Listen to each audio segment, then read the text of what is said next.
Man, what a crazy LEGO theme. There's no way any of that's realistic at all. Oh, my Galador sets. Oh. Alright, well, might as well kick off today's video. Hey there, and thanks for tuning into Duck Bricks. I'm Chris, aka the Brick Archivist, and today we're going to be continuing our Constraction Conversations series, as usual with LEGO David conferencing in all the way from Romania, so thank you so much, David, for doing so. Today our topic is going to be focused on LEGO's construction experiments in the early 2000s, specifically LEGO Galador. Now, this theme is not very beloved amongst fans, but it is very well known. And today we'll be sitting down to decide, is this theme completely worthless, or is there something of value to be found here? And so, we'll not only be looking at LEGO Galador, but also its spiritual successor, LEGO Knight's Kingdom in 2005. Thank you so much for joining me again, David, and how you doing? Really nice. The next one is arguably the most interesting one we'll be discussing today, Galador. For viewers who don't know, I'm going to give a very quick rundown of LEGO Galador and its very strange history. Galador first appeared on the scene in 2002, just the second year of Bionicle, and had a massive debut. Not only did it have a full toy line with dozens of uniquely molded and hand-sculpted parts featured in every single set, but LEGO also contracted out a major TV show which aired on Fox Kids. So confident in its success, LEGO decided to fund over half the TV show, had the actors appear at Legolands for press conferences, and poured a ton of money and effort into it. If Galador were to come out today, it would be known as a Big Bang theme, similar to Ninjago, Chima, and Nexo Knights. I could go into the details of the story, but it's basically discount Star Wars. I mean, look at this. Get down here! Or I'll destroy all your toys. I don't like sand. It's coarse and rough and irritating, and it gets everywhere. The resemblance is uncanny. You're gonna wish you never messed with me. No. I think it was exactly what I should have done. Yeah, I don't even think George Lucas could have... My powers have doubled since the last time we met, Count. Good. Twice the pride, double the fall. No, never mind, he could have. But back to Galador. The main character is named Nick Bluetooth, and in fact the Bluetooth name is not because they just thought that Bluetooth sounded cool and high-tech. He is actually named after a Danish king, Harald Bluetooth, who united Denmark and Norway, which is yet again a reference to the LEGO group being the ones who actually created this. He is joined on his adventures by his best friend Allegra Zane, who accompanies him to Galador. There are three more alien-type characters that featured in the show and prominently were featured in sets. The first one is Jens, who was a plant-like creature who was burned by the main villain and whose mind was placed into his robot body, who is almost like the C-3PO of the show if C-3PO could use a massive flamethrower.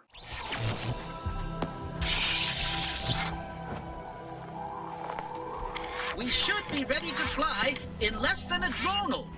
Euripides is a scholar, and really you can think of him as basically Yoda. He can even use telekinesis with his staff, which is basically using the Force.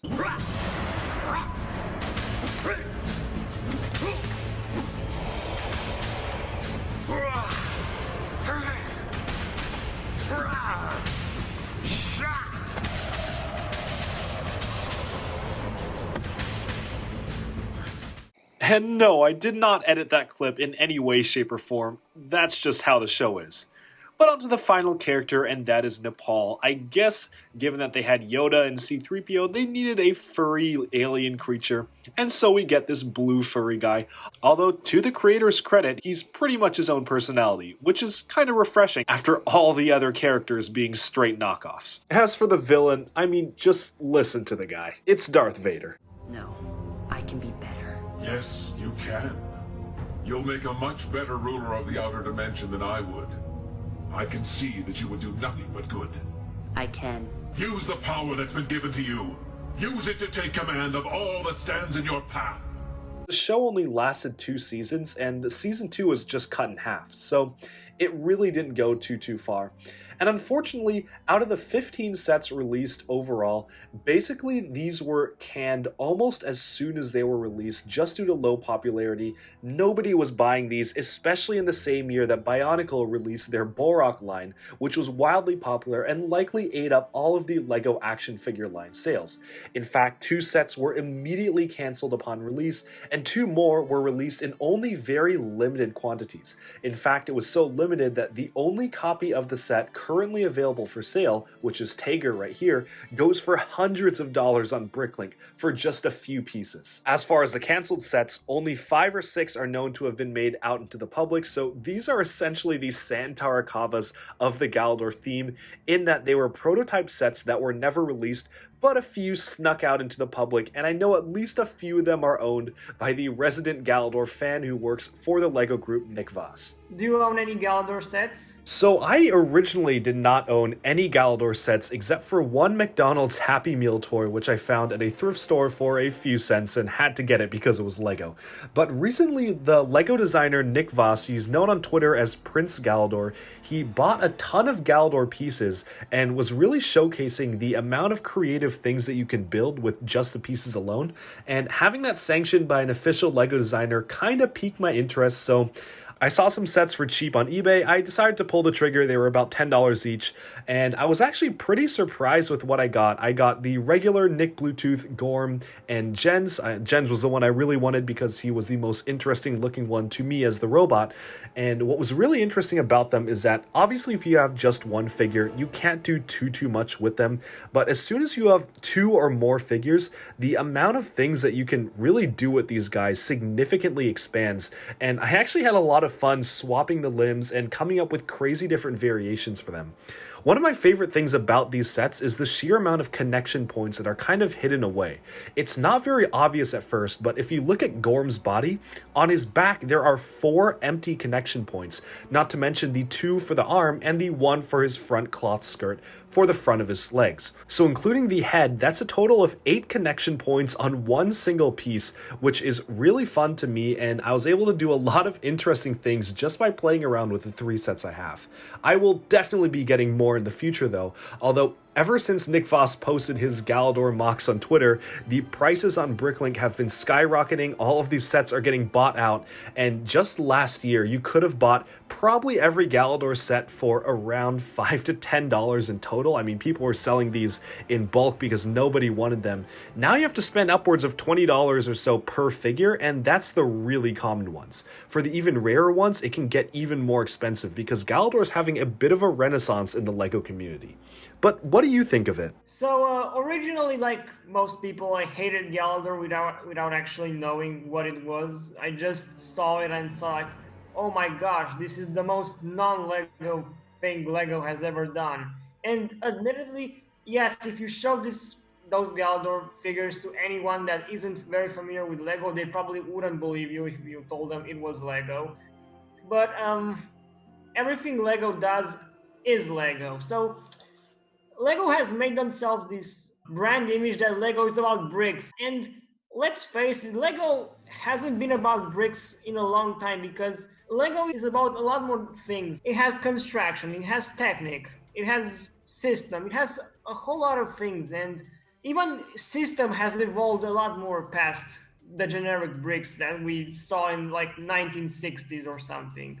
Because let's face it, how many sets you have like right next to you right now that actually use bricks? Most of them would probably use like wedges or plates or other kind of stuff. So I think LEGO needs to expand upon their brand image and be more like a building toy rather than a building toy with bricks, because honestly the bricks weren't even their original idea. So they actually were taken from another, and they just expanded upon the concept of bricks. It wasn't their original idea like they would want you to believe.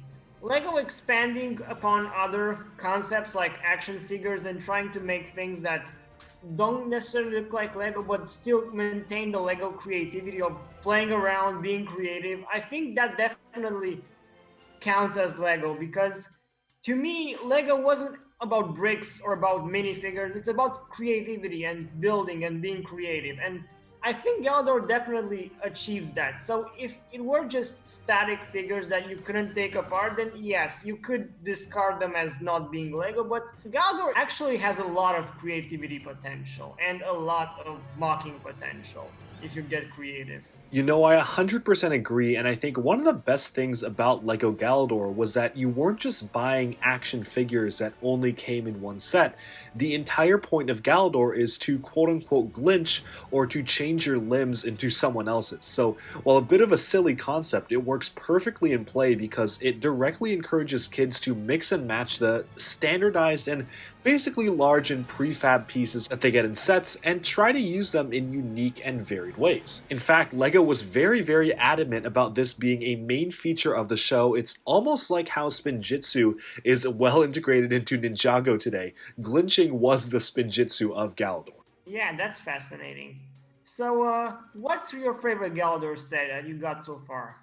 That's a good question. I don't own too many, but my favorite out of the ones I own is probably Jen's, because obviously LEGO robotic characters just look so much better than humans or even just regular humanoid characters in really any form of construction that LEGO attempts. You can't really deny that the robots and the helmeted characters of, say, the Star Wars construction sets just look miles better than the human ones. So it's no surprise that this is my favorite. I also really like how he comes with a ton of different limbs. Well, they all do, but he comes with a ton of them that are very useful for making robotic characters and robotic limb attachments. So not only do you have the full set of upper and lower arms, you also have two mini arm extensions which act as little grabbers or shooters on the sides of his torso, as well as a large flamethrower arm that's really fun, and you can use that in all sorts of ways. I've seen it used as scorpion tails and as legs and whatnot, so kind of a pretty cool thing to have. In terms of the sets that I don't own, there's one that's always really fascinated me, and that is the Keck Powerizer.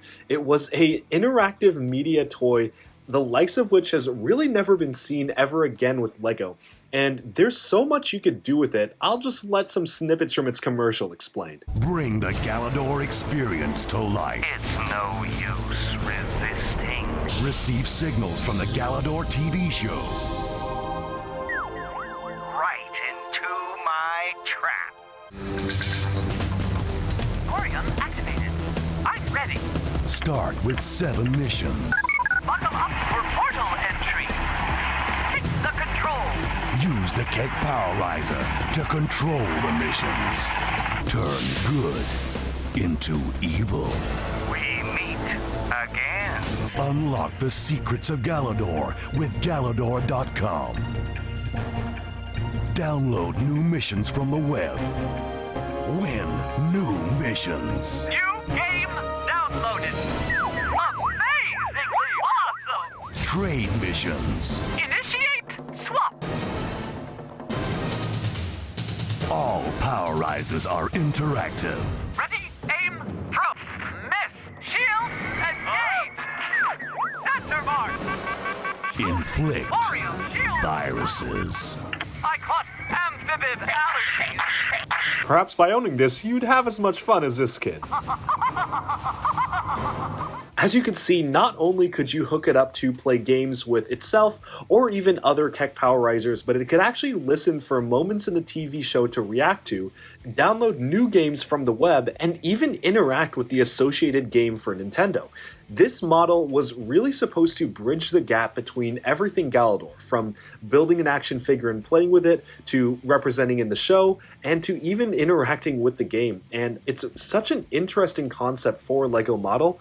I can see why this may not have been very popular. After all, that screen doesn't look like it's too much fun to play with. And I can't imagine that there would be significant long-term value for playing with this, but it's still a fascinating concept to me, and one that I'm curious to see what LEGO would do with if they were to do it today. I guess the closest thing to the Keck Powerizer today would have been the Nexonites app, which did integrate with both the sets and the TV show, and basically all associated media, but to a much lesser extent, because after all, it was essentially just a barcode scanner. But what about you? So, the only complete set that I got was Gorm Deluxe, and I think it's pretty cool. One thing I definitely appreciate is the level of posability, which was superior to what Bionicle got at the time. So it had shoulder articulation, elbow articulation, and the knee articulation, which Bionicle did not have at the time. The rest only got like a few spare parts from Bricklink, so I got like a torso of Euripides, and I also got a torso from Nepal, and they're really fun to play around with. So one thing my brother did that was really interesting, so he combined the torso of Nepal with the head of the spider monkey from Ben 10. It actually looks pretty nice, called the Kalashnikov Cyber Monkey.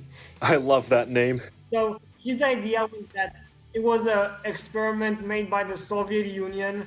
It's like a mutant monkey that has a nuclear reactor on its back and has an AK-47. It was just like a funny idea that he messed around with. And then another MOCist, a very well-known MOCist known as Mitch Henry, made his own version inspired by my brother's idea. And he made it like in a better way, but still credited my brother. That is really cool, and I think it's a really sweet testament to how integrated the LEGO system is. Galador and Ben 10 came out 8 years apart, and yet it looks like those two pieces were literally made for each other. And again, this is another really great thing about LEGO, keeping their system consistent. Even though they're from very, very different lines, they work so well together, and both of these MOCs are really, really nice. Thank you for sharing those.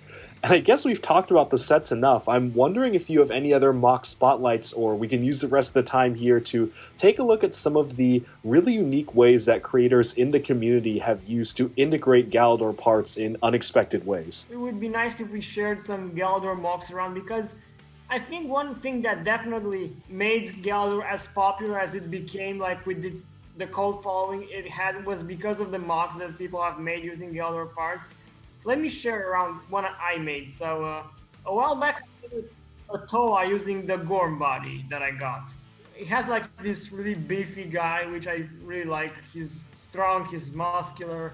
Wow, that's a really well done MOC, and I definitely see the proportions there. Again, such a great example of different pieces from seemingly unrelated systems working so well together. You've got Knights Kingdom armor pieces, Galador torso, you've got the CCBS limbs, and of course the Bionicle helmet, and it looks like they all blend together really well. So well done on that. Are there any Galador MOCs you saw that you'd like to share? One of my favorites has definitely got to be from Mitch Henry, the builder we mentioned earlier, called Moose Season. You can see that he used a Galador torso as a moose head, and I never would have seen it that way, but he really makes it work, and I'm actually really impressed with how well it managed to turn out by using that really large, bulky part. So very well done on that one, and this is one of my favorite things about Galador, is just seeing the really bulky and prefab parts being used in super unique ways that people don't really expect. But I guess while we're at it, how about we trade off, and you can go and then I can go, and we can take a look at all sorts of Galador MOCs throughout the community.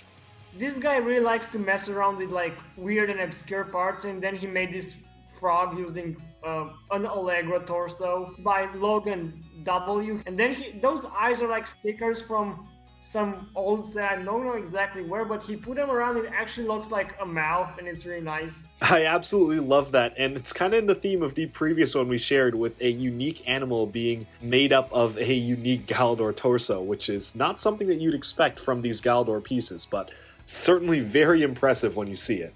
The next one I've got up is actually a revamp of a Galador set. It's just really interesting to me. It's by the same guy, also by Logan W., who is doing a lot of really cool things in the Galador space, and that's his revamp of the Uni set. You can see the original set on screen here, and then you can see his revamp done in CCBS and modern pieces, and that's just really cool to me because it actually integrates it very well, and you can very clearly see exactly what it's supposed to be if you're even remotely familiar with the Galador sets, so I really like this one. Reimagining the sets from Galador with normal parts actually is also a nice idea. Or playing around with different part uses like this one right here. Look at that head.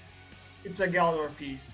Wow, I love the really inventive way they use the sockets as eyes, and especially that mouth there, and that's really well done. You can even see some of the original dinosaur line pieces use as hair, which I think is really cool. But for the next one, I have something kind of interesting. Have you seen the CCBS Nick Bluetooth MOC? Yes, I did. Was it actually made into a physical model or just like a concept or something? So it's actually a physical model. The unique molded parts were done by a custom Lego part designer known as Socketball on Twitter, very talented guy. And the presentation and build were actually by two official Lego designers released for April 1st in 2018. That of course being Tooth Dominoes and Prince Galador, kind of reimagining what Galador would look like today. It's such a funny concept and it honestly looks a lot like a real set. But I guess moving on, what is the next MOC that you have to show us? Oh, this one is one I really like. That's a really nice way of using those like prefab heads, like making a suit of armor or something and then putting that head in like a suit. I think that actually kind of hides the kind of uncanniness, but also makes it look really nice. The other really cool thing about this MOC in particular is that it's made by Paul Lee, who's actually the official artist for the Lego Superheroes comics. So it's really nice to see actual people who work for Lego, whether they be designers or artists or whatnot, actually be using and respecting the Galador pieces, which I always like to see. Yeah, there's a lot of MOCs because Galador has gotten really popular in the construction community lately. Like in the past 2 years or so, people have gone a bit crazy with Galador MOCs and such. Like here, look this one. It's using a uni torso as an engine. Wow, what another really creative use of a piece, and I agree with you, there's been a lot of Galador MOCs coming out recently. So yeah, lots of really nice stuff you can do with Galador parts. You can just mess around. You can either just mess around with the parts of Galador, or you can combine them with CCBS or other stuff to create some really interesting MOCs. I agree with you, and I know it's about time to wrap up, but let's do one final rapid fire MOC showcase round.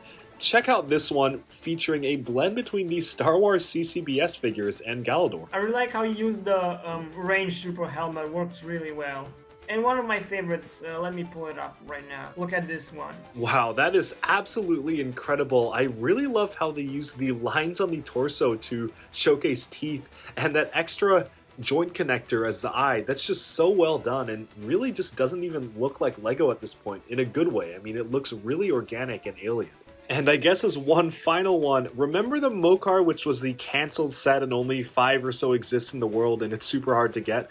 Well, a user named Alex Mertens has recreated it in CCBS System and Technic, featuring a unique blend of all Lego systems kind of combined all into one, which I really like and you can see right here. He replicated pretty well, and this one inspired me to do that TOA guide showed earlier. This using the Galador torso and then combining it with some CCBS. I also really love how well they integrated the Lego Elves crystal piece. That's such a unique mold and they actually put it in pretty well as the knee pads. I think now's about a good time to wrap up, but after looking at all these MOCs, and of course there's dozens and hundreds of other MOCs that we haven't even looked at, I think it really shows that not any Lego theme is completely useless. There's always something to be found of value in anything that Lego puts out, be it Galador or even Duplo or whatnot. Even if it doesn't look like Lego, creative people will find ways to integrate it into their builds, and that's the thing I really love about Lego and the MOCing community in general. Yeah, definitely. Galador over the last few years and such has really gotten a lot more popular, especially within the construction community, and now people have started watching the Galador TV show. Galador is suddenly starting to get more expensive, even though previously nobody wanted it. Like, Bricklink, the prices for Galador and Bricklink are insane. So Galador is such a delightfully weird and obscure theme that actually is kinda, its uniqueness is what makes it so good and so fun to play around with and such. It's something Lego has never done before it nor since, and that's what makes it unique. You know, I think that is the perfect sentiment to end this video. Thank you so much for coming on again and discussing all these really unique and niche aspects of this one Lego theme, from the sets to the TV show to even the unique MOCs that people have made. And as usual, it's a pleasure to have you on the show. And for the viewers listening in, stay tuned for next time when we will be discussing even more things in the realm of construction. Thank you so much. I'm waiting for the video to see it edited and watch it. Well, thank you, David, for joining, and thank you, listeners, for tuning in to Duck Bricks. Stay tuned for next time when we will go over even more Lego news, reviews, analyses, and discussions coming your way very soon. Thanks and bye-bye for now. I feel